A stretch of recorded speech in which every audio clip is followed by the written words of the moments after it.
a duel. A sword through the heart. She sat on the close stool, hugging herself and rocking. Dickon! Her Dickon! Her husband! Her friend! "Milady," Jane called. "Come on out now. Your lady mother awaits. Go away. Your mother. Send her away. Oh, milady, do please come out. You can't—" The screen was pulled aside. "Georgia, stop this." Her mother grabbed her arm and dragged her into the room. "Dress!" Jane took over more gently. There, milady. Let's have your nightgown off. I've your ivory lustring." Georgia twitched free. "Stop it! Stop it! Stop it! You're both wrong. You have to be wrong." She escaped clutching hands and ran back through her bedchamber and into her husband's. "Dickon! Dickon! Where are you? You won't believe what they say." The bed was disordered. See? He'd just risen.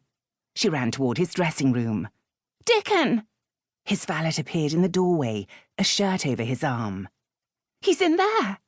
Georgia stepped forward, but tears ran down Pritchard's pale cheeks, and he shook his head.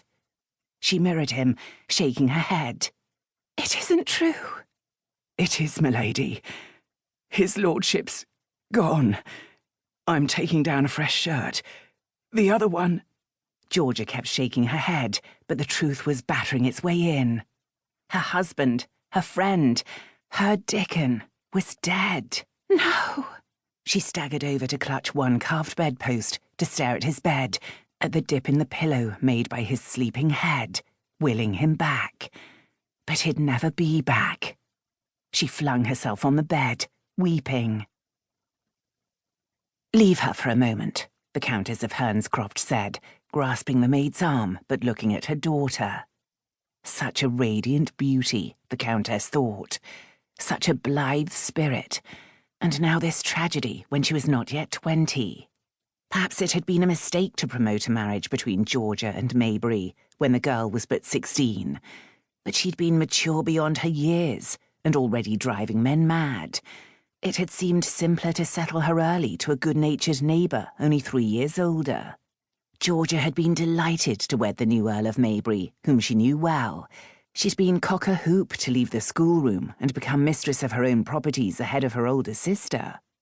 Maybury had never been able to manage her, however. They should have foreseen that and tied her to someone older. "Shall I get a sleeping draught for her, your ladyship?" whispered the maid. "Prepare it.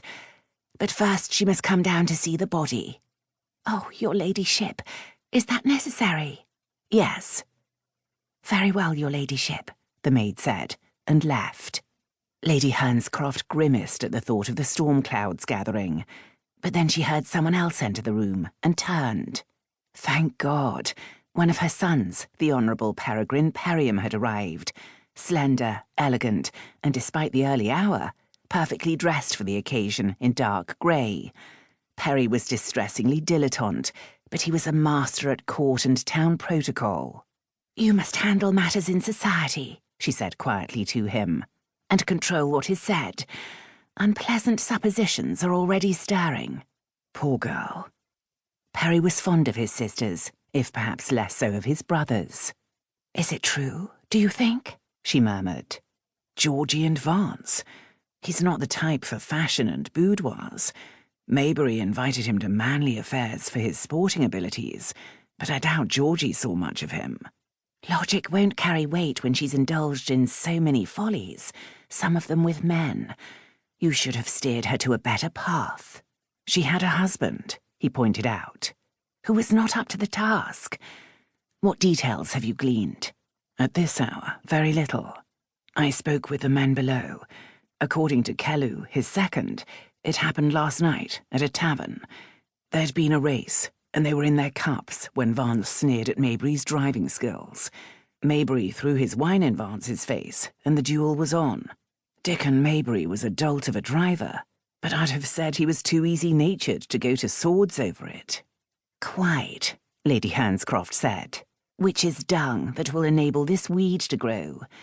Trivialities are often used to protect a lady's name in a duel, and what lady could be the cause here but Maybury's flighty wife? The cats who envy Georgia's beauty and charm."